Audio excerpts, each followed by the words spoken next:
ये कहानी है विश्व के सबसे बड़े महाकाव्य की, जिसमें योग है, यथार्थ है, विवेक है, परमार्थ है, सत्य ज्ञान का दिव्य प्रकाश है, आध्यात्म का महाआकाश है।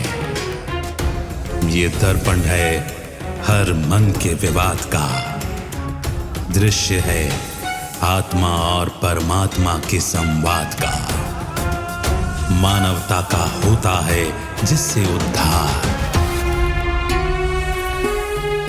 यही है सच्ची गीता सार, अंधकार से प्रकाश की ओर।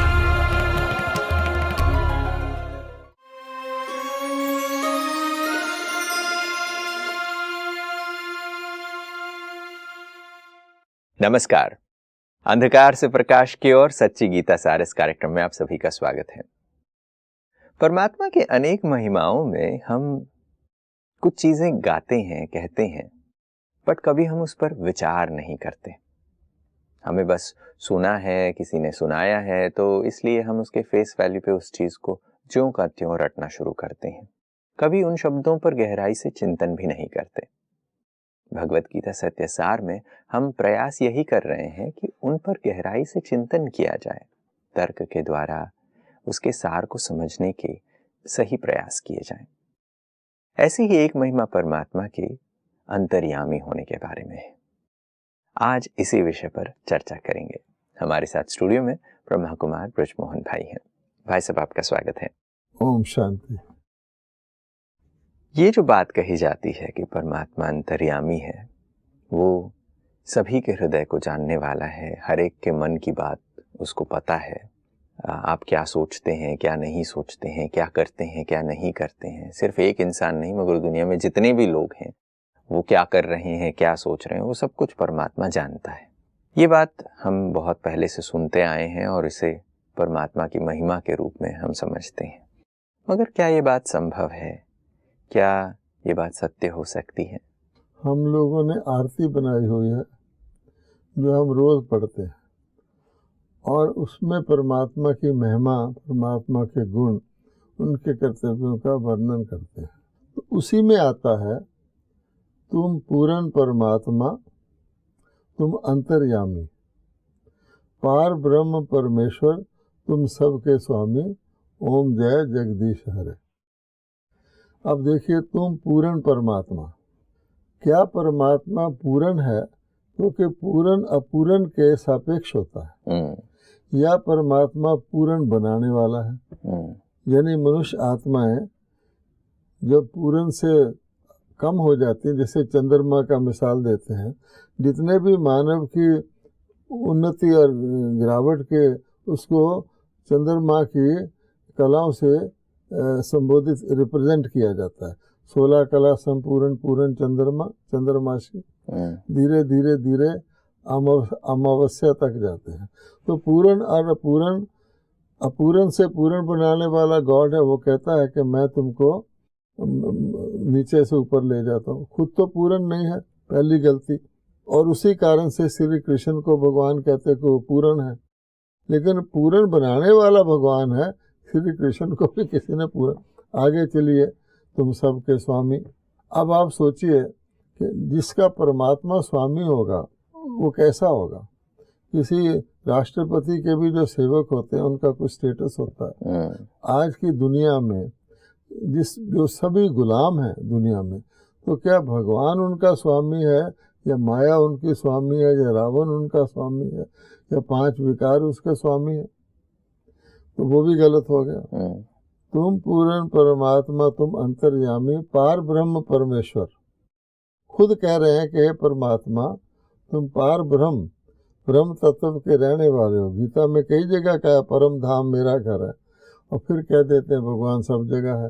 तो वो भी गलत।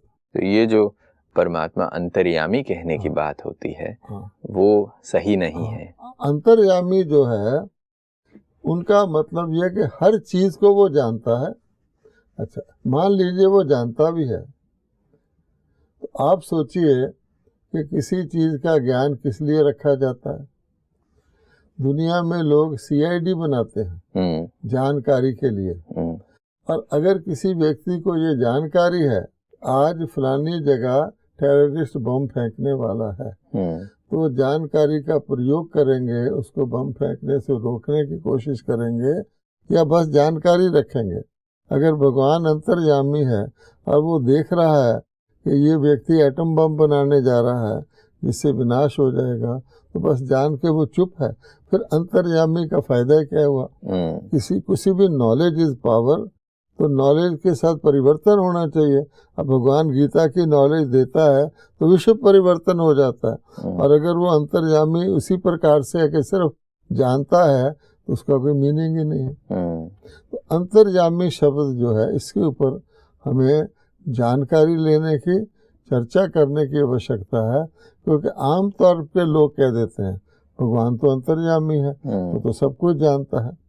आज देखिए, आज की दुनिया को लीजिए, आज की दुनिया के मन में, लोगों के मन में क्या चल रहा है? बाय एंड लार्ज सब कहते हैं कि नेगेटिविटी चल रही है। नेगेटिव हो गया मन, यानी पॉजिटिव तो अपने बारे में भी नहीं सोचता व्यक्ति। हॉस्पिटल दाखिल हो जाए तो ये नहीं सोचता मैं वापस आ जाऊंगा, ये सोचता कहीं मैं मर गया तो क्या होगा। ये हालत हो गई नेगेटिविटी की। तो क्या अच्छा, इसी प्रकार से और खराब बातें सारी दुनिया के अंदर अगर देखा जाए, नक्शा खींचा जाए, तो काम विकार का चर्चा है, सब लोग विषय भोगी हैं, या फिर झूठ का, भ्रष्टाचार का चर्चा है। मनों में ये चल रहा है मैं कैसे लूटूं, जिसको हम कहते हैं अनाचार, दुराचार, भ्रष्टाचार, पापाचार, वो चल रहा है। तो दुनिया में चल रहा है तो मन में भी चल रहा है। तो क्या भगवान, जो हम भी समझ सकते हैं, तो हम कहते हैं कि नहीं, ऐसी बात को बंद करो। भगवान ने कहा see no evil, hear no evil. तो क्या भगवान अंतर्यामी होकर हर एक के मन को जानने की कोशिश करेगा यहाँ क्या चल रहा है? नहीं। इस तरह जैसे किसी गटर को नहीं खोला जाता, उसको बल्कि ढक्कन लगाया जाता है कि भी व्यक्ति को पता है नीचे क्या है। तो भगवान अंतर्यामी होके क्या करेगा? उसको यूज, अगर वो होता भी तो उस पावर को यूज नहीं करता। तो ये बहुत ही सुंदर सी एनोलॉजी आपने दी अभी, कि अगर परमात्मा को पता होता तो पता हो कि वो चुपचाप बैठा रहेगा। हाँ, नंबर 1 तो ये है। और नंबर 2 ये है कि दुनिया में भी गंदगी को ढका जाता है ना। आज की दुनिया जैसे फाउल स्मेलिंग तरह की हो गई है, फूलों का बगीचा, देवताओं की तो रही नहीं, तो जहाँ देखते हैं उसको ढक देते हैं। किसी VIP को भी फंक्शन में इनवाइट करते हैं तो क्या करते हैं, रास्ते में जो गंदगी, कहीं टेंट लगा देंगे, कहीं चूना लगा देंगे, ताकि उसको पता न लगे इधर उधर क्या। तो जब ऐसी दुनिया है, उससे भी छुपाना चाहते हैं, तो भगवान कहता है मैं को उसको खोलूंगा। इसलिए ये अंतर्यामी शब्द का दुरुपयोग है। एक तरीके से भगवान को कहा जाता है कि परमात्मा सब कुछ जानता है। परमात्मा सर्वज्ञ है, नॉलेजफुल है, वो कहते हैं ना, सर्वज्ञ है। अच्छा, उसमें क्या आता है कि लोग ये कहने, उसको जस्टिफाई क्यों करते हैं अंतर्यामी है? वो कहते हैं अगर भगवान जानता ही नहीं कि इसके अंदर क्या हो रहा है, तो भगवान तो फिर कुछ एक्शन भी नहीं ले सकता। बुरे कर्म का फल कैसे देगा? वो समझते हैं भगवान बुरे कर्म का फल अच्छे कर्म का फल देता है, या उसको दुनिया परिवर्तन करने ही आना पड़ता है। तो अगर उसको पता ही नहीं लगेगा कि भाई एटम बम बन गए हैं, इधर धर्म गिराने, तो कैसे आएगा, है ना। तो दो रॉन्ग तरीके से सोचते हैं। एक तो सबके कर्मों का फल भगवान दे रहा है। अब ये भी सोचने की बात है, दुनिया में ऑटोमेशन है, आजकल हर चीज ऑटोमेटिक चलती है और सुपर कंट्रोल कोई करता है। तो क्या भगवान, जैसे कहते हैं कि कंधे पर 2 बैठे हैं, एक आपके बुरे कर्म लिख रहा है, एक अच्छे कर्म लिख रहा है, जय विजय हैं, तो इस तरह तो नहीं चलता, सिंबॉलिक है। तो ऑटोमेटिकली व्यक्ति को अच्छे बुरे कर्म का फल मिल जाता है। आप देखिए, कोई गलती करके कोई देखता है, उसकी कॉन्शियंस फौरन उसको खाना शुरू कर देती है। तो ऑटोमेटिक सिस्टम बना हुआ।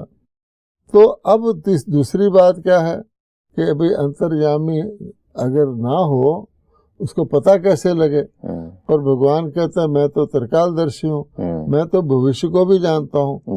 अगर प्रेजेंस से ही जानता होता तो भविष्य को कैसे जानता? कोई और कारण है जिस कारण से भगवान को नॉलेजफुल कहा गया, और वो कारण है भगवान क्रिएटर है। अब एक क्रिएटर को अपनी क्रिएशन शुरू भी नहीं हुई, लेकिन क्रिएटर को पता है कि मेरी क्रिएशन क्या होगी, आगे उसका क्या होगा, आगे उसका क्या होगा आगे। जैसे हम लोग रोज अपना रूटीन देखते हैं, तो हमको पता है कि सुबह दिन चढ़ता है, फिर दोपहर होती है, सायंकाल होता है, रात होता है, ठीक है। अब इस नॉलेज से हम किसी भी दिन मॉर्निंग में कह सकते हैं कि कुछ समय बाद दोपहर हो जाएगी, फिर शाम, तो ये नॉलेज हुई। लेकिन कई चीज़ें हमारी नॉलेज के बियॉन्ड है। चलो ईयर का भी कह सकते हैं, फिर बरसात आनी है, रेन कोट तैयार कर लो, हमें पता है, कई बार देखा है। आजकल थोड़ी अब आगे पीछे हो गई है। अगर कोई कहे कि तुम्हारे पिछले जन्म और अगले जन्म का क्या, तो हम नहीं जानते। तो ये साइकिल हमने देखे हैं, वो हमारे बियॉन्ड है कंसेप्शन के। अब परमात्मा के तो कंसेप्शन के बियॉन्ड कुछ है नहीं, इसलिए उसको पहले ही पता है, जैसे हमें पहले पता है लिमिटेड नॉलेज से। अब वो क्या है कि भगवान कहते हैं मैं रचता हूँ, इसलिए भगवान ने सीड का मिसाल, बीज का मिसाल भगवत गीता में दिया हुआ है। ये सृष्टि एक उल्टे वृक्ष की तरह है। उल्टा वृक्ष इसलिए कहा गया कि वृक्ष का सीड धरती में होता है, इसका सीड ऊपर है, परम धाम में रहता है, और मैं इसका बीज रूप हूँ। तो कोई बीज बोलता हो, बोल सकता हो, तो क्या कहेगा? मैं बता सकता हूँ कि ऐसे मैं स्प्राउट हूँगा, मेरे से 2 पत्ते निकलेंगे। हर बीज से 2 पत्ते निकलते हैं, बोटेनिकल से भी। भगवान भी कहता है, ब्रह्मा सरस्वती ने, फिर उसके बाद बढ़ेगा, ऐसे होगा, फिर ऐसे होगा, फाइनली ये इतना बढ़ सकेगा, उसके बाद इसका पूरा हो जाएगा, फिर बीज निकलेगा। एज ए सीड रचेता है, इसलिए वो अपने ट्री के बारे में इन एडवांस जानता है। और परमात्मा भी सारी दुनिया का, तो उस दुनिया के बारे में एज क्रिएटर इन एडवांस जानता है। ना सिर्फ इस धरती के सीड को, बीज वृक्ष को जानता है, इसमें रूहें कहाँ से आती हैं, किस किस टाइम में आती हैं, क्योंकि सारे पत्ते तो पहले नहीं निकल आते, फिर आती तो अपने अपने टाइम पर है, लेकिन जब वृक्ष सूखता है तो सारी की सारी लय हो जाती है। तो परमात्मा कहते हैं मैं अंतर्यामी नहीं हूँ, मुझे छोटी छोटी बात जानने की आवश्यकता ही नहीं है, मैं क्रिएटर हूँ। उस हिसाब से मुझे इन एडवांस पता रहता है, और यहाँ तक नहीं पता रहता कि खराब हो जाएगा। दुनिया तो यहाँ तक ही जान सकेगी कि अबे धर्म ग्लानि हो गई, जितने धर्म वाले उनसे पूछो प्रलय आएगी बस। लेकिन उसके बियॉन्ड भी क्या है, क्योंकि सीड एटर्नल होता है, पेड़ निकलता है, लय और सीड कायम रहता है, तो इसलिए इमॉर्टल है। तो वो कहता है कि मैं आपको बताता हूँ, और आप भी इमॉर्टल हो, आपको भी बताता हूँ। ऐसे नहीं एक वृक्ष में एक आप ही आए हो, किस तरह से नेक्स्ट में आते हो। तो ये ही गीता के भगवान का ज्ञान है। जी, जैसे आप ये बात कह रहे थे, परमात्मा को नॉलेजफुल कहा जाता है, तो बहुत बार लोग ऐसा मानते हैं कि अगर परमात्मा सब जगह विद्यमान नहीं हो, वो कैसे सभी को जान सकता है। इसलिए हमने शायद ये भी कह दिया है कि परमात्मा हर जगह विद्यमान है, और सब कुछ हर जगह विद्यमान होने के कारण वो सब कुछ देख रहा है, इसलिए वो सर्वज्ञ है। सर्वज्ञ शब्द का अर्थ तो हमने ये समझ लिया है, मगर आप ये कह रहे हैं कि जैसे सीड का उदाहरण आपने दिया, उससे ये स्पष्ट होता है। तो सर्वव्यापकता इस बात से सिद्ध होती है कि सर्वज्ञ होने का मतलब ये नहीं कि वो सब कुछ जाने, हर एक के मन को जाने और हर जगह हो, उसके लिए ये आवश्यक नहीं। लोगों ने सर्वज्ञ और सर्वव्यापक को मिला दिया। वो कहते हैं क्योंकि सर्वव्यापक है इसलिए वो सर्वज्ञ है, और क्योंकि वो सर्वज्ञ है उसको सर्वव्यापक होना चाहिए।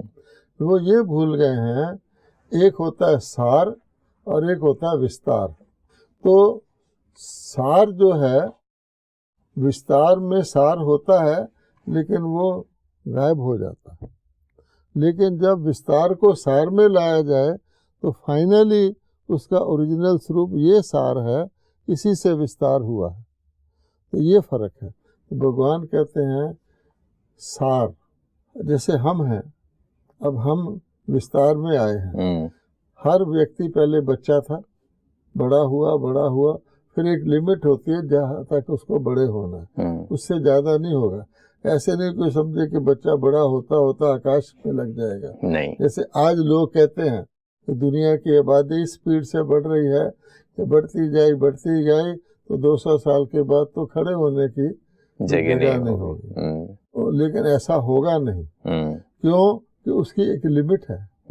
तो बच्चा भी बड़ा होते होते एक लिमिट है। तो क्योंकि अगर हमको देखा जाए, हम शरीर छोड़ेंगे, इतना लंबा शरीर छोड़ेंगे, तो कौन जाएगा, कौन बचेगा? वही आत्मा बचेगी। तो जैसे हमारे शरीर का बीज आत्मा है, और कोई आत्मा को नहीं जानेगा तो पॉपुलेशन को जान ही नहीं सकता। आत्माएं ना क्रिएट हो सकती हैं, ना डिस्ट्रॉय हो सकती हैं, लिमिटेड हैं। तो जब आत्माएं लिमिटेड हैं तो स्टेज पर उतने ही एक्टर आएंगे, अंत में चाहे भीड़ लग जाए एक्टरों की, उससे ज्यादा तो नहीं आएंगे। ये आध्यात्मिक ज्ञान हुआ। ऐसे दुनिया के लिए परमात्मा कहते हैं कि मैं क्रिएटर के तौर पर, बीज के तौर पर इसको आदि मध्य अंत को जानता हूँ, और क्रिएटर ही डायरेक्टर हो सकता है। बाकी अटकल लगाना, क्योंकि वो सर्वज्ञ है तो सर्वव्यापी भी है, ऐसा नहीं। सर्वशक्तिवान भी कह देते हैं। अब सर्व शब्द का मतलब उन्होंने गलत ले लिया। सर्व मीन्स वो समझते हैं ऑल, सर्वशक्तिवान। लेकिन भगवान कहता है इसका मतलब, वो कहते हैं मुर्दे को जिंदा कर सकता है, सर्वशक्तिवान है ना। दे थिंक कि लॉ मेकर लॉ ब्रेकर भी हो सकता है, इसीलिए सर्वशक्तिवान है। आज के लोग यही कहते हैं ना, हमें आज़ादी मिल गई है, तो आज़ादी का ये अर्थ है कि सड़क की रॉन्ग साइड पे चल सकते हैं, पब्लिक प्रॉपर्टी को डिस्ट्रॉय कर सकते हैं, जो मर्जी बोल सकते हैं, ना बोलने की मर्यादा, ना कर्म की, इसको आज़ादी गिनते हैं। तो रिजल्ट क्या है? इसी प्रकार से भगवान कहता है सर्व शक्तिवान डज नॉट मीन कि वो परमात्मा अपने लॉ तोड़ देगा। एक लॉ मेकर है, वो ब्रेकर नहीं हो सकता। आजकल क्योंकि ऐसा कर दिया तो लॉ मेकर लॉ ब्रेकर भी हो जाते हैं। तो भगवान कहते हैं सर्व शक्तिवान मीन सर्व से शक्तिवान, कि जो कार्य और कोई नहीं कर सकता वो मैं करता हूँ। अब धर्मों को ले लो, अनेक धर्म पिताओं ने बनाए, लेकिन फाइनली उसमें शक्ति नहीं रही। तो मैं एक हूँ जो इन सबसे ज्यादा ऐसा धर्म स्थापित करता हूँ जो सबसे लंबा चलता है, जिसके अंदर अधर्म का नाम नहीं रहता। इससे सर्वशक्तिवान हो गया। ऐसे ही है सर्वज्ञ, कि मैं जितने भी लोगों को जिस प्रकार के भी ज्ञान है उससे ज्यादा ज्ञान मैं देता हूँ। सर्वज्ञ का यह मतलब नहीं कि मैं सभी को जानूं। नहीं कि समुद्र में कितनी तरह के सांप होते हैं, बताओ कितनी तरह की मछलियां हैं, ये नहीं, इस रॉन्ग लिया हुआ। ऐसे सर्वव्यापी का लिया हुआ कि मैं सर्व में व्यापक हूँ। भगवान कहता है नहीं, सर्व मीन्स अलग है। और भगवान खुद कह रहा है मैं परम धाम का निवासी हूँ। तुम आरती कर रहे हो पार ब्रह्म परमेश्वर, जो शरीर छोड़ता है कहते हैं परलोक सुधार गया, जो महात्मा शरीर छोड़ता है ब्रह्म में चला गया, तो वो फिर क्या हुआ? तो यहाँ पर जो परमात्मा के अंतर्यामी होने की बात की जाती है, अंतर्यामी का अर्थ ये है कि परमात्मा बीज होने के कारण इस सृष्टि पर जो भी आत्माएं हैं उन सब का पाठ है, जो भी समय है, उस वृक्ष के आयु है, उन सब के बारे में वो जानकारी रखते हैं और वो ज्ञान हमको देते हैं। इसका मतलब ये नहीं कि वो कण कण में जो भी हो रहा है उन सब चीजों की जानकारी। डिस्टिंक्शन जानने की ये जरूरत है कि अंतर्यामी और सर्वव्यापी में भी फर्क है। अंतर्यामी मीन्स कोई अलग है जो सब चीज को जानता है, और सर्वव्यापी मैंने वो अलग भी नहीं है, वो स्वयं ही सब जगह है। तो उसको तो जानने की आवश्यकता, किसको जानेगा? तो इसको भी वो कंफ्यूज करते हैं। वो समझते हैं कि सर्वव्यापी से भी बेटर डेफिनेशन भगवान की अंतर्यामी है। लेकिन वास्तव में अंतर्यामी अगर सब जगह हो गया तो आपको अंतर्यामी की जरूरत ही नहीं। अगर हर जगह है ही तो फिर तो कौन जानेगा बाकी चीज को, किस लिए जानेगा? इसलिए वो कहता है कि मैं त्रिकालदर्शी हूँ। परमात्मा का जो एक्चुअल परिचय है वो त्रिकालदर्शी हूँ, त्रिलोकीनाथ हूँ। यानी उससे पता लगता है कि कोई लोक हैं तीन, उसको वो जानने वाला है, पास्ट फ्यूचर को जानने वाला है। तेरा नेत्री हूँ, अर्थात आपको ज्ञान खुद की तीसरी आंख की जरूरत नहीं है, आपकी आत्मा रूपी रियलाइजेशन कराता है या तीसरी आंख को खोलने वाला है। उसका मतलब ये होता है जब आप शरीर हैं, आप इसी जन्म का प्लानिंग करेंगे यहाँ से मृत्यु तक। जब आप तीसरी आंख होगी तो आप मृत्यु के बियॉन्ड का भी सोचेंगे और मृत्यु से पहले का भी सोचेंगे। आपको आत्मा की एंटिटी का पता लगेगा, आप दूरदर्शी हो जाएंगे, आप अपना वो भविष्य सोचेंगे, उससे आपकी थिंकिंग बदल जाएगी, आपका कॉन्डक्ट बदल जाएगा। नहीं तो एक व्यक्ति को पता है मैंने तो यहाँ थोड़ी देर ही रहना है, लूट मार कर लो, उधार दूर लेके भाग जाओ, तो वो कर्म फिलॉसफी को भी नहीं समझ सकता। इसलिए भगवान कहता है कि इसका कॉन्टेक्स्ट है कि अंतर्यामी का मतलब हम गलत तरीके से समझ रहे हैं, मगर परमात्मा हर एक के मन को जानने की उसको आवश्यकता नहीं है। वो त्रिकालदर्शी है, वो सर्वज्ञ है, मगर वो हर एक के मन की बात को पढ़ने की उसको आवश्यकता और ये सारी बातें आती हैं जिसको हम कहते हैं टाइम और स्पेस। ये बाकी बातें थ्योरेटिकल हैं, अंतर्यामी सब। टाइम और स्पेस जिसको हम कहते हैं हिस्ट्री और ज्योग्राफी, लिमिटेड सेंस में हमें पढ़ाई जाती है जी। लेकिन आत्मा के बारे में अनलिमिटेड, ये तो ज्योग्राफी आज की पढ़ाई जा रही है। साइंटिस्ट कहते पहले सारा भूखंड एक था। अच्छा, इसी प्रकार से समय की बात है तो हमें आपका काल बताया जाता है कि इंग्लिश कैलेंडर के हिसाब से 2021 हुआ है और उसके हिसाब से इतना नहीं। अनलिमिटेड और एटर्नल हिस्ट्री ज्योग्राफी वो भगवान बताता है। खूबसूरती ये है उसका टोटल आपको इस समय जब भगवान, हमें अपना पता नहीं होता, हम तो चल पड़े लेकिन अपने ट्रैक पर, लेकिन इस समय जब भगवान ऑलमाइटी क्रिएटर हमको संबोधित करता है धरती पर आकर, तो हमें खुशकिस्मती है, हमें पता लगता है कि हम परलोक में रहते हैं, वो परलोक कैसा था और हम धरती पर आए तो कैसे आए, कैसे धीरे धीरे ये इतिहास बढ़ता है, कैसे सिमटता है, फिर दोबारा चलता है। भगवान कहता है आपको परलोक में ये नहीं पता होगा कि मेरे साथ कौन रहता है, आत्माएं कौन सी है, अब मैं तुमको बताता हूँ। तो जब गीता ज्ञान सुनाता है जिसको कहते हैं मैजिक फ्लूट, उस वक्त आत्मा फिर नाचती है, क्योंकि सिर्फ इस दुनिया का नहीं रहता, इसकी तो सुध बुध ही नहीं रहती। इसलिए शास्त्रों में कहा गया तो गोप गोपियां अपनी सुध बुध भूल जाते थे। आज बहुत ही खूबसूरत चर्चा की है। गीता में ये जो बात कही जाती है कि तुम अपने जन्मों को नहीं जानते, मैं ही तुम्हें सब कुछ बताता हूँ, तो परमात्मा सारा ही ज्ञान देते हैं। इस ज्ञान के कारण वो सर्वज्ञ हैं, वो सब कुछ हमें बताते हैं, मगर अंतर्यामी शब्द को सही तरीके से नहीं समझने से गलती हो जाती है। चर्चा बहुत खूबसूरत रही है, मगर समय को देखते हुए यहीं विराम लेना पड़ेगा। आप आज आप स्टूडियो में पधारे, इसके लिए आपका बहुत बहुत धन्यवाद। नमस्कार। ओम शांति। दोस्तों, आज चर्चा का विषय कितना रोचक रहा है।